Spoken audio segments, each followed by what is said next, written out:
Powered by Riverside FM. Welcome to another edition, as always, to Unconventional Playbook. Please hit that like and subscribe button. The Minnesota Vikings are on the verge of possibly securing the number 1 seed if they get a dub against the Detroit Lions. Game has been flexed to Sunday night. Should be a barn burner. As I look back at this season, obviously we've said this several times, but I don't think anybody could imagine when you look at the personnel and you look at what we had coming back, some of the holes we had to fill, that we would have the opportunity by the end of the season to secure the number 1 seed. And when you look back at it, man, it's just been a fantastic job by the Minnesota Vikings. You know, the first one was just coming off a season of turmoil last year when it comes to just staying healthy, played numerous quarterback, Nick Mullins, Kirk Cousins going out, Joshua Dobbs. I mean, it was just a carousel of quarterback play. And when you have seasons like that, things typically don't seem to go well. But even towards the end, we had an opportunity, if we could have won a few more games, that we possibly could have sneaked into the playoffs. But the fact that the whole thing just didn't fall apart with all the obstacles that we had, hats off to KOC and his staff. Then we go into the draft, looking for our future franchise quarterback. You know, there was a lot of speculation that we were going to try to get Michael Penix. The Atlanta Falcons usurped us, got in front, and took Michael Penix. Now, this was a surprise because during the offseason, there was a lot of speculation on whether or not the Minnesota Vikings were going to have the opportunity to bring back Kirk Cousins, and they did have the opportunity to bring back Kirk Cousins, and I believe there was a fair offer given to Kirk Cousins, and Kirk Cousins decided to take the money in Atlanta, over $100 million guaranteed, even signing Michael Penix, stud rookie quarterback. They paid Kirk Cousins that amount of money. So now you have a hole at quarterback. KOC and Kwesi Adolfo-Mensa look to the West Coast, and they bring in Sam Darnold, a guy that I've said many times was on the scrap heap, brother. He was on the scrap heap. No one wanted him. I remember when I signed, when the Minnesota Vikings signed him, I was a little questionable about that, but I knew that he would be a pretty decent bridge quarterback until we could find our future franchise quarterback. But I don't think anybody would have even speculated that Sam Darnold would turn out to be what he is. But yet and still, that was an obstacle.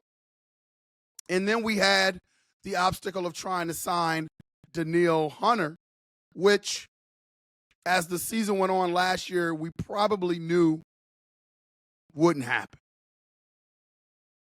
So the Minnesota Vikings did a pretty good job in terms of drafting a quarterback that KOC thought would be able to fit the system and that he could work well with. You know, in the building, KOC is called the quarterback killer because he's very picky about the quarterback that he wants to work with. There were numerous names brought up in previous drafts in terms of bringing a future franchise quarterback in. And KOC said no. J.J. McCarthy became available. KOC says, yes, I want that kid.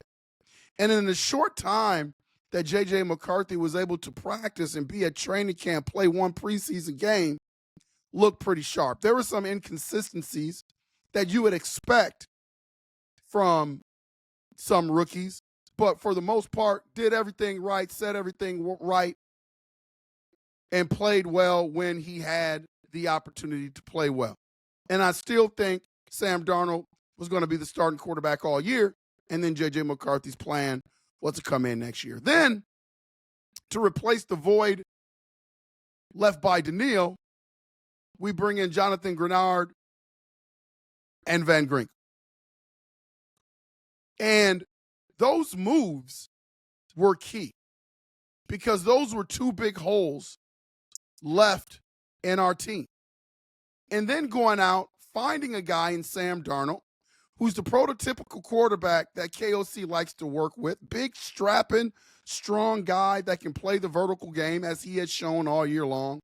Those moves were absolutely crucial in the Minnesota Vikings being what they are. You get any one of those moves wrong, you whiff or you miss on any one of those moves, we are not having the season that we're having. KOC working diligently with Sam Darnold to get him up to speed with the playbook. As we all know, as we watch his whole body of work, he had some struggles here and there. But now you can see and feel how comfortable he is in this offense, and he plays with no fear and gives KOC the vertical game that he needs. Then you talk about a death on the team with Khyree Jackson. Khyree was only with the Minnesota Vikings for a short time during the offseason, but he made an impact. Former teammate and Turner took his death hard. They were together at Alabama. Khyree Jackson really made an impact on this football team. And so with his death came a lot of emotions. Players, from what I hear, needed some advising, some counseling. It just really hit the team really, really hard. And well, it should have. I mean, Khyree was just a tremendous young man. But when things like that happen, you have to have an infrastructure inside your organization that can handle it. KOC is that guy. The Wilfs offered to pay for Khyree Jackson's funeral. KOC went to speak at the funeral, and now they have KJs. For those of you that may be outside of the Minnesota Vikings bubble or fandom, when you see the Minnesota Vikings uniform, they have the KJ on the side, Khyree Jackson. KOC's leadership helped them to get through that devastation. Then when you turn to X's and O's, there was a lot of excitement about J.J. McCarthy coming in, things that they had seen in practice, how he conducts himself. There was some talk that J.J. McCarthy may start, especially if Sam Darnold struggled. He looked good in that first preseason game, and then he gets injured. And that was a hard hit for the Minnesota Vikings fans, Minnesota Vikings organization, and it put a little bit of pressure on Sam Darnold. And again, if you don't have the infrastructure to be able to have that, the Minnesota Vikings aren't fighting for a number one seed now. Those type of emotional, hard-hit things can really affect a football team if your infrastructure is not strong. I think that situation, not that Sam Darnold would ever want or wish for anyone to get hurt, but it took a lot of, I think, angst off his shoulders because now he doesn't have to look over his shoulder every day in practice with J.J. McCarthy playing well. J.J. McCarthy is on the shelf. So that relaxes Sam Darnold. He's able to dive into the playbook, get the tutelage that he needs from KOC, and off we go. Sam Darnold to an MVP-type season. See, all of these things, man, can really affect the team. And it is because of the culture that the Minnesota Vikings have right now is making us be where we are. Blackman, one of our best cornerbacks, goes out with an ACL. We bring in Shaq Griffin, great, solid replacement. Not what he used to be by any stretch of the imagination. Not Mekhi Blackman, but a nice stopgap. Then you go and you get a great middle linebacker in Blake Cashman, coming in and absolutely solidifying that middle with Ivan Pace. Haven't lost since he's been in the game. I mean, he missed 2 games. He missed the Rams game and he missed the Detroit Lions game. We lose both of those. Every game that he's played in, we are undefeated. Then we go sign Stephon Gilmore, who at one time was Defensive Player of the Year in the NFL. Not even close to that right now, but again, a really good stopgap. These little movements were key to the Minnesota Vikings being where they are today, fighting for a number one seed. Some of these moves were not sexy moves. They were not big moves.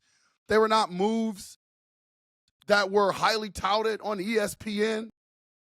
These were moves that were under the radar, solid moves, smart moves by Kwesi Adolfo-Mensa. And then you had Christian Darrisaw go down. And we go out and get Cam Robinson. Again, every test, every obstacle that the Minnesota Vikings have faced this year between KOC, Kwesi Adolfo-Mensa, Beeflo, these guys are working tremendously together. Three-headed monster. These moves are crucial. If you can't go out and get a Cam Robinson, we may never know this, but I think this stretch run, this winning streak run, doesn't look the same. I mean, think about this. The Minnesota Vikings lose one of the best left tackles in the league in Christian Darrisaw, and we remain undefeated. We haven't lost since. Our offense really hasn't missed a beat. Tremendous job by KOC and Kwesi Adolfo-Mensa. Then you have to interject T.J. Hawkinson, who tore his ACL last year, back into the offense. They have done that seamlessly. And you can feel everything is starting to click for the Minnesota Vikings. Chemistry starting to mold together. And it's all because of these step-by-step, these little moves where if one move is not the correct move, if one signing you whiff on, if you don't get something right, this season could be completely different. But you can't have analysis paralysis when it comes to this stuff. Kwesi Adolfo-Mensa has to trust his instincts, trust his knowledge, trust the feedback that he's getting from his coaching staff and Beeflo and KOC, and try to continue to make this team what it could be. It all started with the guts that Kwesi Adolfo-Mensa had to let Kirk Cousins go. It gave us way more salary cap flexibility in terms of being able to build a team. It shows you the effect of some of these big contracts that these quarterbacks are getting and what we had been dealing with Kirk Cousins for the past 6 years under Spielman. These little moves have made this season what it is.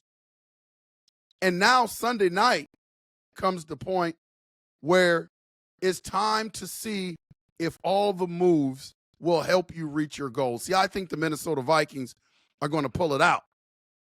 I think we're going to get the number 1 seed. And it's just been an incredible journey, in my opinion, because if any one of these moves falters, I don't think we're there. I just don't think we're there. But the Minnesota Vikings, KOC, Kwesi, these guys have done everything right pretty much. Every move that they've made has turned to gold. So you just got to trust what they're doing.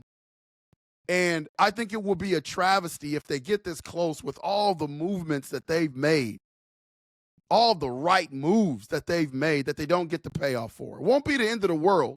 There's still tomorrow. We still got the playoffs. We'll probably be the number 5 seed. Most certainly will be the number 5 seed, probably heading to Tampa Bay to play our first playoff game. Man, but wouldn't it be nice to finish the deal and have home field advantage throughout at U.S. Bank Stadium?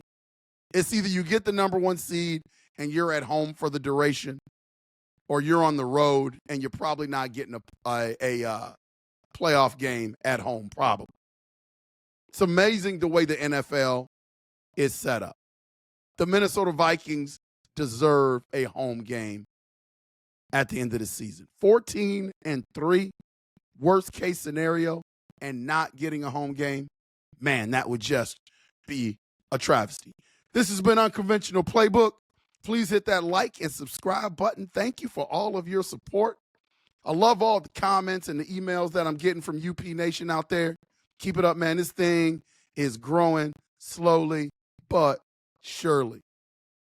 We will make sure to see you when we see you. Latrey, take us home, man.